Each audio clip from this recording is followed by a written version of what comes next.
Hey guys, welcome back to my channel, or if you're new here, welcome in general. My name's Jessica Ward King, also known as the StigmaCrusher. And today I wanted to talk about a topic that it's really interesting, but it can also be disheartening. So stick with me a little while if you can.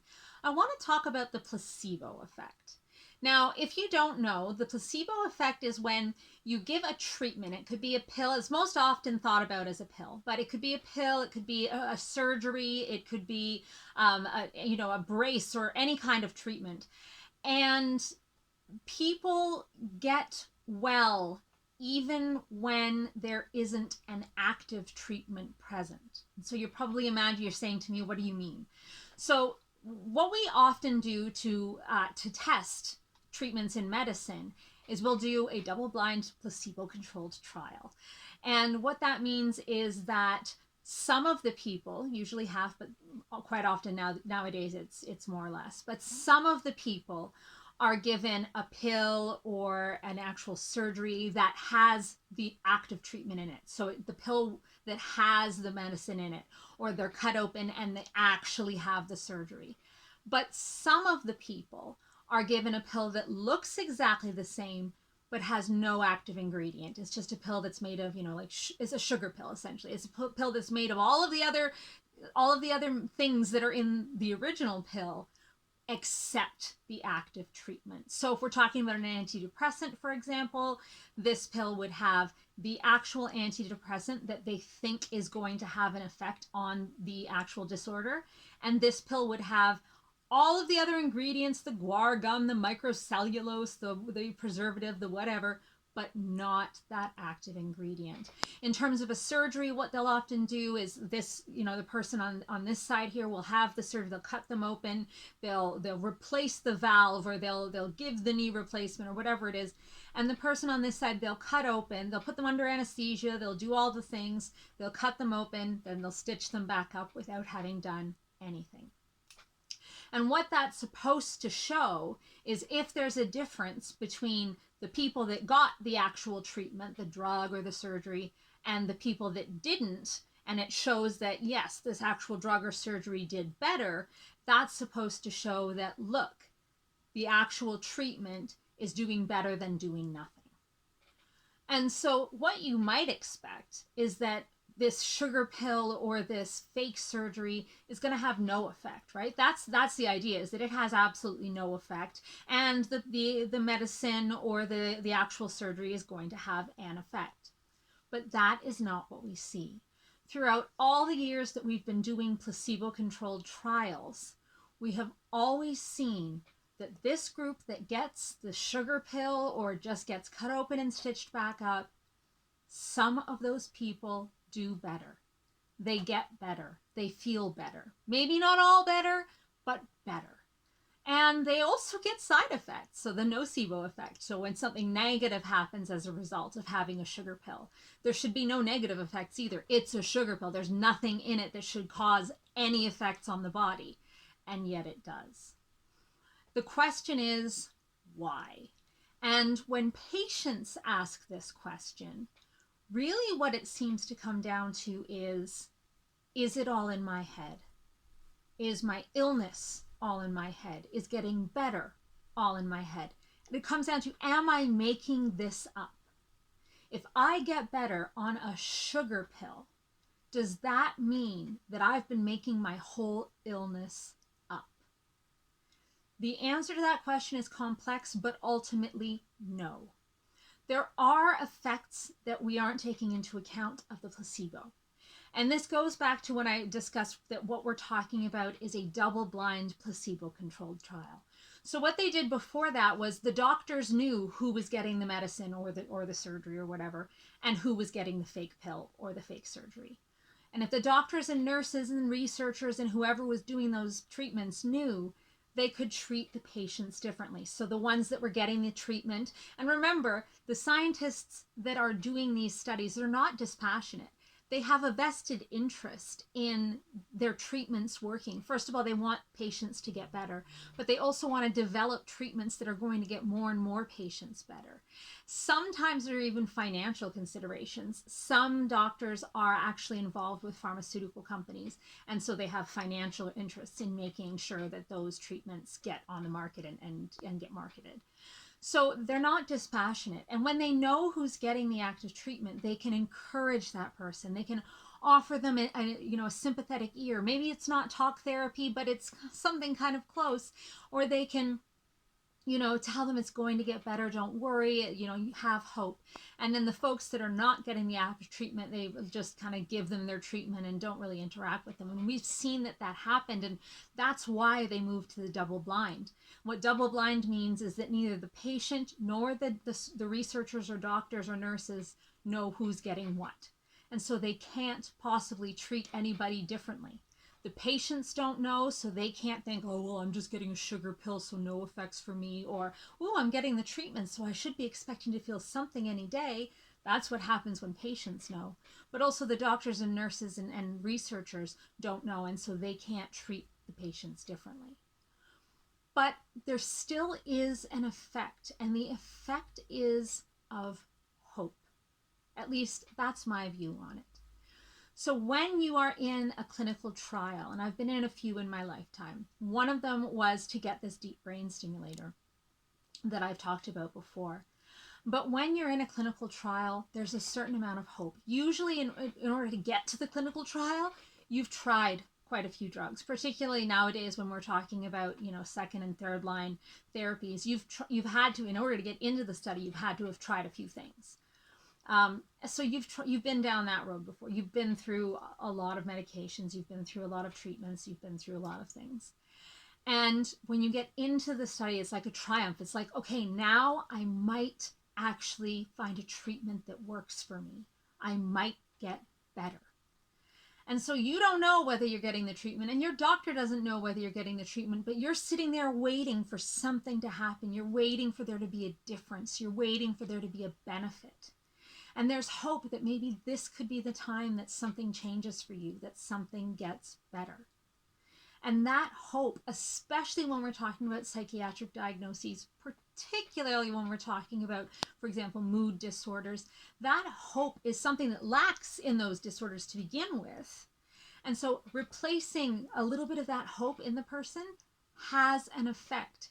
It's not the effect of the intended effect of the medication, of the actual substance or of the treatment, but it's an effect of getting treated. Also being part of a clinical study, there's quite often, there are in fact almost invariably visits with doctors and nurses who do have a vested interest in the study and do care, and due to ethical reasons are treating patients well. And so there's an aspect of, you get to go in and tell your story. You get asked, how are you doing? What are your symptoms like? What are your side effects like? And you get to talk to somebody frankly and honestly about your mental health, or whatever, physical health too. I mean, we do this through all of medicine, but I'm talking particularly in mental health. And so you have that one-on-one clinical time with somebody, with an expert. And white coat syndrome, when there's an expert in the room, when there's someone wearing a white coat, you tend to sit up and listen, and you have hope, and you think, wow, something, I'm getting treated here. This is real medicine, and I have a hope of getting better. And so that's what I think the placebo effect is. And I'm not alone in thinking this. I didn't just make this up. And you might be wondering, well, what's the placebo effect like? Like, is it 1 to 2%, 5%? Nope. It is anywhere from reliably about 30% up to above 50% of people will get better or have some improvement on just the sugar pill alone. And so you might be wondering, how does any medication do better than that? And so we do see some trials, and recently in the history of psychiatry research, we're seeing trials where 85% of people might get better on the active treatment, but 65% get better with just the placebo effect alone, with no active treatment. And so you're only getting a small percentage that are actually showing an effect of the drug. And now that drug is getting put onto market and getting sent out to millions and millions of people, and 60% of them are going to have an effect just because of the placebo effect alone. We can imagine. Now, I would argue that it may not work like that when you go to your primary care physician, your family doctor, and he says, well, there's this new drug on the market, you can give it a try, I'll write you a script, and you don't have that interaction, you don't have concerned investigators and concerned doctors, asking you every week or every 2 weeks about your symptoms. I think that's really a lot of what gives us that high placebo effect. And so I think that the placebo effect in the general population would be lower than it is in clinical trials. But nonetheless, it is disconcerting to a lot of people that this placebo effect occurs. Now, something that does happen, so we see a lot of these studies, they're very expensive to run. They don't run for a really, really, really long time. But usually you're on the drug for a really, really, really long time. And so these will run for like less than a year, quite often 6 months or even 6 weeks. And they say, oh, the placebo effect was high throughout. That placebo effect may go down as time goes on. And there's some evidence that it does. And so, it doesn't mean that you were imagining things to begin with. It doesn't mean that you are making things up if you respond to a placebo. And if you have nocebo side effects, it doesn't mean that you're making those symptoms up. What it means is that the mind is a super powerful thing. And the mind is connected to and not even distinct from the body. I mean, they're one and the same, right? The brain and the body and the mind are all really, really intricately linked. And so to think that there would be no effect of psychosocial factors like having someone interested in you, having hope suddenly for the first time in a long time, that those things wouldn't affect your body and your body's response, that's actually out of the ordinary to think that that would happen.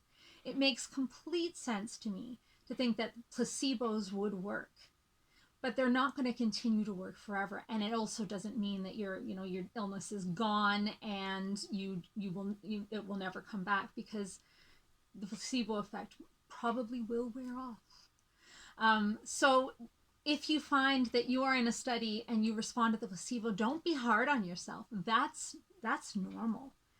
That's anywhere from 30 to 60 to even higher percentages of people respond to a placebo because of these factors. And remember, some people don't respond to the placebo still. And that doesn't mean that their illness is any more real or any more, that it affects them any more than anybody else. It's really just the mind and what it tells us, what it tells our body. Because I've been in this case before where I've been given a new medication and I'm just convinced it's not going to work because nothing has ever worked before, and I didn't respond, and I didn't even respond in a placebo way. That can happen too. People are very distinct. We are very, very different from one another. And another thing is, when we're talking about these trials too, and this gets into probably something that's a whole other video. And if you want to hear about this video, please do comment down below and let me know. But another thing is that the people that in psychiatry in particular that are in these trials have been diagnosed based on diagnostic checklists that are related to the DSM-5 in this case. Now, we know that those checklists are not perfect. We know that there are people in the, let's say, depression category. There are some people that are depressed because they've just lost a spouse or a child. There are some people whose depression just popped out of nowhere with no apparent reason or psychosocial factor. Are those two types of depression the same? We used to not think so. We used to call one endogenous depression and the other reactive depression, neither one being worse or better than the other. But you can imagine, for example, that someone whose depression is a reaction to the death of a loved one, maybe they respond differently to medications. Maybe their brain is responding differently than someone whose depression just came out of the blue from nowhere. Maybe they would respond differently to talk therapy than would someone whose depression came out of the blue from nowhere. Not to say, again, that anyone is more valid or better or worse, but just that they might be different. And yet both of these, because they have the symptoms of depression, would be put in the same study. And so is it any wonder that they have different reactions to the medication and different reactions to the placebo?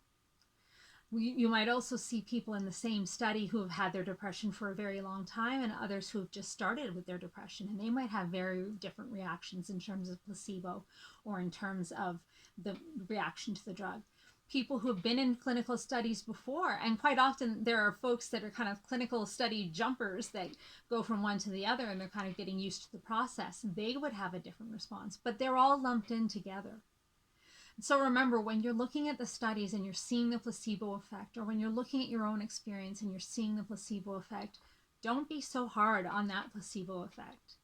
Maybe we can learn from it. Maybe we can learn from giving people hope, from giving people the attention that they deserve in terms of just human contact and peer support and listening to one another.